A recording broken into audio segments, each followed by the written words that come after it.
अरविंद केजरीवाल को supreme court से जमानत मिल गई। जमानत के साथ कई बड़ी शर्तें लागू हुई। सरकारी काम और सरकारी फाइलों पर साइन नहीं कर सकेंगे।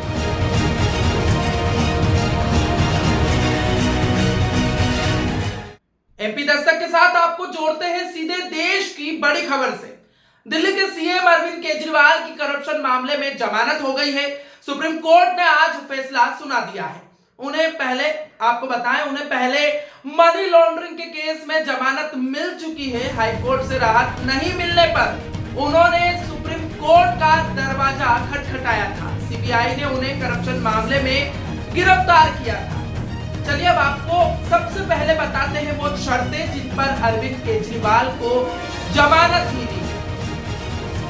दिल्ली के सीएम अरविंद केजरीवाल पर सुप्रीम कोर्ट ने वही शर्तें लगाई है जो उन्हें ईडी के केस में बेल के दौरान मिली। केस की मेरिट पर कोई बयानबाजी नहीं करेंगे। दफ्तर जाने, सरकारी काम करने, केस पर टिप्पणी करने पर रोक। ऐसे में सरकार के कामकाज में अब भी दिक्कत बनी रहेगी। एनसीसी-एसए की बैठक भी नहीं कर पाएंगे अरविंद केजरीवाल। आपको बता दें वह दिल्ली शराब नीति से जुड़े मामले में अपनी भूमिका के संबंध में कोई भी टिप्पणी नहीं कर सकेंगे। वह किसी भी गवाह से बातचीत अरविंद केजरीवाल किसी भी गवाह से बातचीत नहीं कर सकेंगे। यह इस पूरे मामले से जुड़ी किसी भी आधिकारिक फाइल तक पहुंच नहीं रखेंगे। आइए जानते हैं ये पूरा मामला क्या है। जानिए इसे एमपी दस्तक न्यूज की स्पेशल खबर के साथ।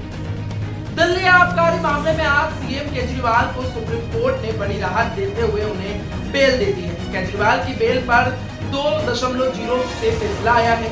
सुप्रीम कोर्ट के जस्टिस सूर्यकांत और जस्टिस उज्जवल भुइया की बेंच ने शर्तों और 10 लाख के निजी मुचलके पर दिल्ली के मुख्यमंत्री को जमानत दी है। केजरीवाल पर वही शर्तें रहेगी जो ईडी के केस में मिली बेल के दौरान थी।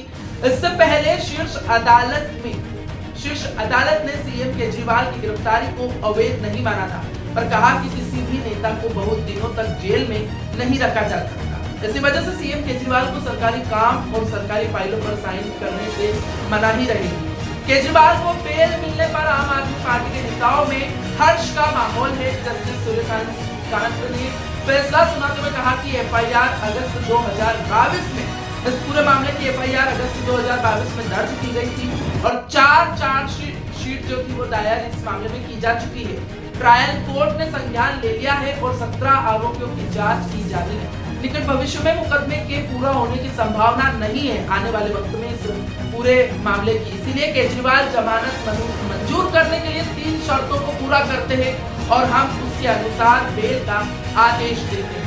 उन्होंने आगे कहा कि चार्जशीट दाखिल करना क्या इन परिस्थितियों में एक महत्वपूर्ण है। इस संबंध में भी उन्होंने जवाब देते हुए कहा कि हम अपीलकर्ता को ट्रायल कोर्ट तक सीमित नहीं कर रहे हैं। हम अरविंद केजरीवाल को 10 लाख रुपए के जमानत बॉन्ड के साथ अधीन जमानत पर रिहा करने का निर्देश देते हैं। इस पूरे मामले पर जस्टिस उज्जवल भुइया ने भी फैसला सुनाते हुए सीबीआई पर गंभीर टिप्पणी की। उन्होंने कहा कि सीबीआई की गिरफ्तारी केवल ईडी के मामले में अर्थहीन जमानत देने का एक उपाय था।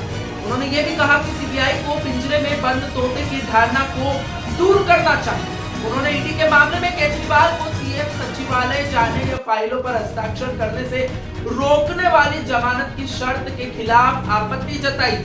सुप्रीम कोर्ट ने फैसले के दौरान कहा कि सीबीआई को पारदर्शी दिखना चाहिए और हर प्रयास किया जाना चाहिए ताकि गिरफ्तारी हठपूर्वक न हो। अब आपको बता देते हैं कि बेल के बाद केजरीवाल प्रचार प्रसार कर पाएंगे। केजरीवाल को बेल मिलने के बाद यह भी सवाल उठता है कि क्या दिल्ली के सीएम अब हरियाणा विधानसभा चुनाव के लिए प्रचार कर पाएंगे या नहीं। सुप्रीम कोर्ट ने इस पर कोई रोक नहीं लगाई। वह आगामी प्रदेश चुनाव के लिए चुनावी कैंपेन में हिस्सा ले सकेंगे। कोर्ट ने इस पर कोई रोक नहीं लगाई है। हालांकि वह सरकारी काम और फाइलों पर साइन नहीं कर सकते। सलमान अली